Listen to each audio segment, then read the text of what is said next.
Ủa không biết tầm đương mà chỉ muốn chỉ côn mê phúng nẹ miên tuôn để tí mê ấy trong tha cua thì cho người ta bằng cách ở mày này khó lưu thì môi ở mày ở mà chui từ nế hay ở rùm khó trở đong phê và hay bẹp quan chỉ môi tuôn tí bỏ ở mày này cần mơ ta nè phố vì miên an cần mơ ở khiêu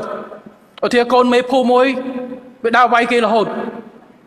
ở rùm mà đong phê đó mình sẽ đáp ở lời cần mơ côn cắt từ nhu ấy thì môi ọc nọ hướng nong nứng vì miền hướng môi chăm chăm cả vì mình bây giờ mình nghe bị đau vay cái pin phùng bị tha hiền tập vay hiền tập thưa ấy vì miền nong cra chẳng ở miền Nam hiền thưa vì đó đại thị ca tham mấy châu tới chạp đã cục 3 ngày sự việc thà na nong người ta bỏ nít nong trong kẻ định na các bạn rùm thằng đầy cục chẳng tập bông kia tha về ăn non kẻ ăn miền Nam hiện tới cái gì vô đi tạm phết non biết sao vì ta đây nã các bạn chẳng bằng cao nữ và bật thò mũi để thay du bị chun ăn luôn ai công ăn ở mai công ăn ở tiếp pol hay ăn nơi với đạiអំពើល្អcông ănអំពើក្រក់ănធ្វើបងធំហើយរួចខ្លួនអត់ទេបាទលេងអានឹងឲ្យចប់បាទកុំអាងខ្នងកុំអាងខ្សែត្រូវអាងខ្លួនឯងបើទោះជាថាមានម៉ែមានឪធ្វើជាមន្ត្រីរាជការឬក៏មានឋានៈណាក៏ដោយ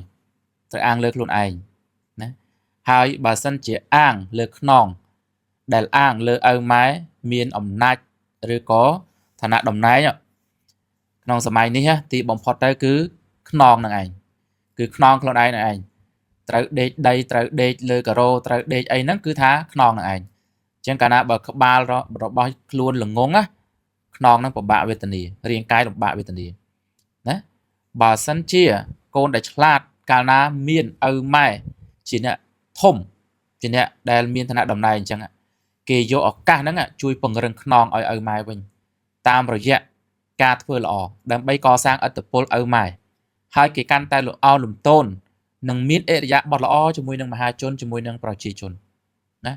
ប៉ុន្តែបើកូនដែលល្ងើកូនល្ងងកូនបងតូចបងធំទំនើងគេអាងថាម៉ែឪជួយឥឡូវម៉ែឪណាហ៊ានចេញមកជួយម៉ែឪហ៊ានចេញមកជួយអស់សាក់អស់យុះទាំងម៉ែឪនឹងទៀតហើយយើងបានឃើញហើយយើងបានឃើញច្បាស់ហើយណារយៈពេលប្រហែលឆ្នាំមុនក៏ដូចជាពេលថ្មីអាងបណ្ណាក៏ដោយទីបំផុតទៅគឺថាមកទទួលខុសត្រូវមកទទួលទោសដោយខ្លួនឯងអញ្ចឹងមានតែការកសាងនៅអំពើល្អហើយអាងខ្លួនឯងដោយកសាងខ្លួនឯងឲ្យមានគុណភាពមានចំណេះដឹងមានជំនាញច្បាស់លាស់អាចបង្កើតមុខរបរត្រង់ជីវិតបានហើយមានអត្តចរិតអរិយាបថល្អសិលធម៌គុណធម៌សុជីវធម៌និងចេញកសាងនៅអំពើល្អដល់សង្គមអាហ្នឹងដែលធ្វើឲ្យខ្លួនឯងហ្នឹងមានការអាងលើខ្លួនឯងពិតប្រាកដហើយជាគំរូល្អដល់ប្រជាពលរដ្ឋក៏ដូចជាក្មេងៗផ្សេងទៀតផងដែរ